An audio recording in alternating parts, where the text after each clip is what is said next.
Kaya kami mga lumabas, naghahanap po kami. Wala na kasi sa loob. Kaya naglabasan po kami. Naghahanap kami.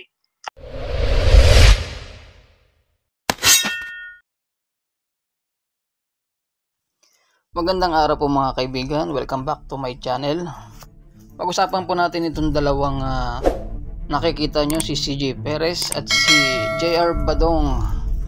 Sila po yung kasalukuyang nangunguna sa mga itiniwalag sa MCGI. So napanood nyo na sa umpisa, naghahanap daw sila, lumabas daw sila, galing sila sa loob ng MCGI, lumabas daw sila dahil naghahanap daw sila. Kinuha ko sa clip na yan, yung nakarang live nila. Gaya daw nila Asa na naghanap sa Panginoon at nakasumpong, at ang Israel daw ay malaon ng walang Diyos. So pwede raw ang Diyos ay umalis sa bayan. So tama naman, biblical. Ang problema, itong mga Exeter, naghahanap daw sila ngayon. Doon kasi sa bayan ng Diyos, ang sinabing umalis ang Diyos, wala na ring saserdote. Ibig sabihin, wala nang tagapagturo. O ngayon, naghahanap sila ng tagapagturo. And obviously, ang tagapagturo ngayon sa mga natiwalag na to, si CJ Perez. Siyempre, pa-humble muna sa umpisa kasi nga, process nga naman yan. Habang naghahanap sila, siya muna ang tagapagturo ngayon sa mga tiniwalag, sa mga closet at Exeter na tinatawag nila.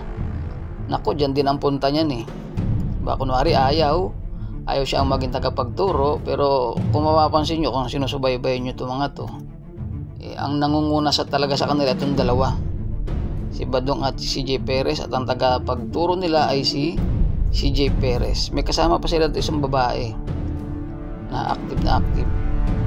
So para patunayan ko sa inyo yan na si CJ Perez nga yung kanilang kinikilalang tagapagturo, o masasabi natin puno, pakinggan at panoorin po natin ito. Kapatid na Marlon po, sige po kapatid, ano pong ano nyo, wag ka po nang bababa, kapatid na Dennis, kung may-ari ka pa. Kapatid na Marlon. Gusto ko lang po maklaro pa yung sinasabi ni Brad Dennis na yung sinasabi niyang fundamental na aral ni Brad Eli. Hindi naman po ako tutulog kay Brad Eli, aminado naman po ako na bumuti rin po ako dun.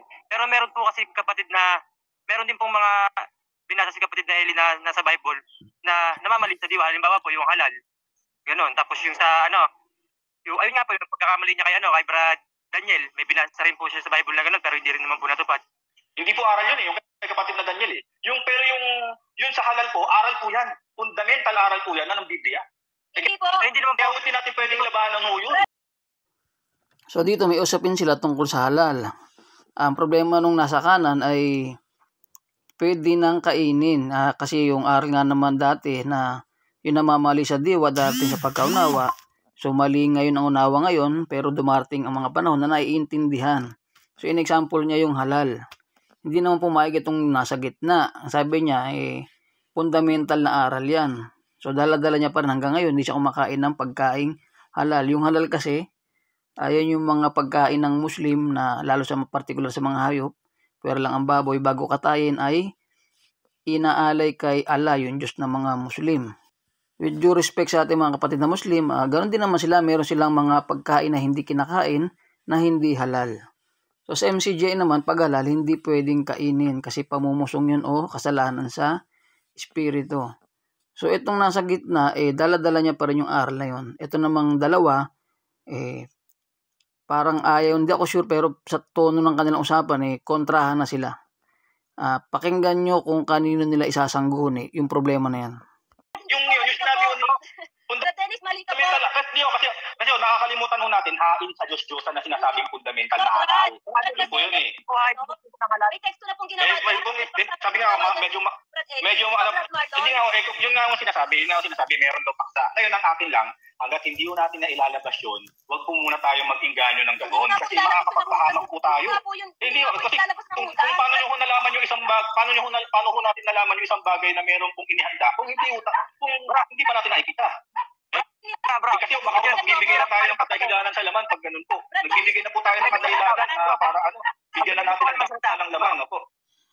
Pagbigyan niyo po kami magsalita. Si Sneaky, kayo po muna. Si Sneaky. Brad Dennis kasi may nakahain ano na yun, paksa na hindi nilalabas nga ni Brad Daniel. Hindi nga eh, inano na yun, meron nga kay Brad Mel. Sino Meron ang hain doon. nagsabi sa inyo niya? Pwede ko malaman sino ang nagsabi sa inyo? Ngayon, tanong mo kay Brad Badong, i-chat mo mamaya. Kasi alam ko na po, Brad Hindi po, Dennis. yung nga po, kay Brad Badong po. Ngayon, paano niya nakita niya pa mismo yung video? Meron At saka na po sino ang kasama niya na nakapanood ng video? Ganun po yun eh. Kailangan po tayo may basis ng paniniwala natin. Hindi naman po, sabi nga eh, hindi po tayo pwedeng basta-basta maniwala na wala po tayong basis. Kasi meron ng mga video na lumalabas to at sinasabi ni Brad Elliot talaga eh, bawal ho talaga yan. Kasi yung hain ho sa Diyos-Diyosan yan. May ipapakita ho akong na sulat na galing sa libro ng mga Muslim na sinasabi ho na yung halal na yan, inihahain nila sa Diyos-Diyosan yan bago nila patayin. Sa Diyos nila bago nila patayin. Kaya nga yung Allahu Akbar eh. Hindi ba, ganito po, pakinggan niyo ako. Hindi ho ba parang mas maigi na lang, mas mabuti na lang, iwasan na lang natin kaysa, kasi para for the benefit of for the sake of the argument, hindi ba much better alisan na lang, iwanan na lang ng tuluyan, ipagpatuloy na lang natin. Kaysa naman isusugal pa natin na meron may video, sige kain tayo, pwede na. Hindi ho ba mas better na lang para for the sake of the argument, huwag na natin totally. Kasi kung magbibigay ho tayo ng daan sa laman, gusto natin kumain ho talaga. Brad, ganito na lang po, Brad. Magbigay ka, i-stop na po natin yung ganyang usapan tungkol sa halal. Ipapakyat po kita. Oo, kasi kaya nga malalim yan eh. Malalim yan. Ayoko pag-usapan natin yan. Kasi bakit to? Kasi ang gusto ko kasi clear tayo dyan. Ngayon, hindi ho natin paksayan. Medyo malalim muna usapin yan. Pero ngayon, ito lang ang akin lang po kapatid. Sinabi ko po yan dahil yan po yung faith ko. Nananatili ho ako dyan. Ngayon, hindi ko kayo iniinganyo dyan. Nasa inyo na ho yan. Pero kaya ako nagsalita para sa sarili kong pananampalataya, sa pananaw ko, gusto kong mag-share lang. Ngayon, kung hindi nyo magustuhan, dahil baka talagang gusto nyo na rin yung kumain ng mga ganyan, hindi ko kayo masisisi. Pero ang akin lang po, wag po natin siguro pag-usapan niya, medyo pero ako, kahit saan mo, lalaman mo ako ng diskusyon dyan, na hindi dapat kainin yan ng Kristiyano. Ito po, ipapakyat po kay Brad CJ sa susunod na araw para part 2. Ito po, ipapakyat po kay Brad CJ sa susunod na araw para part 2. So napakinggan nyo po yung problema nilang tungkol sa halal. Sabi nung Nikki, aakyat niya kay Brad CJ sa susunod na araw para sa part 2. So hindi ko na sinundan yung part 2 kasi dito pala makikita natin nung sinabi nung Nikki na iaakyat. So yung word na iaakyat, di ba, pataas yun eh. Di ba? Pagka ikaw naman yung nasa taas, halimbawa sa posisyon, para naman i-spread out may message, diba, ibababa mo sa mga subordinate mo. Ngayon, ito, yung sinabi ni Nikki, iaakyat kay Brad CJ. So, lumalabas nga, ang puno nila ngayon, tagapangasiwa ng mga tiwalag na ito, ay yung CJ Perez. Obvious naman dahil siya yung nangangaral, nagbabasa, umabalangkas ng teksto kada live nila. Saan pa ba pupunta yan? Diyan din pupunta yan eh. Kunwari pa kayo naghahanap. Ba't papayag ba kayo sumama kay Willie Santiago? Kay Yuli? O sino ba yung mga lumaki ang ulo natuto ng kapiraso?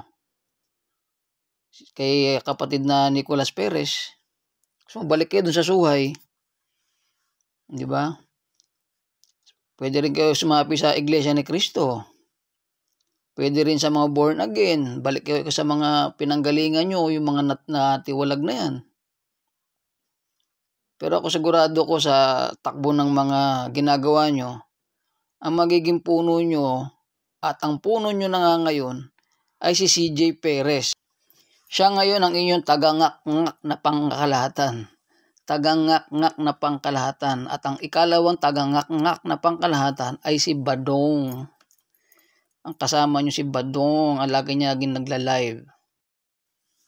Sa susunod po, pag-usapan naman natin yung tutol nila sa MCGI Cares, yung pagbibigay ng tulong.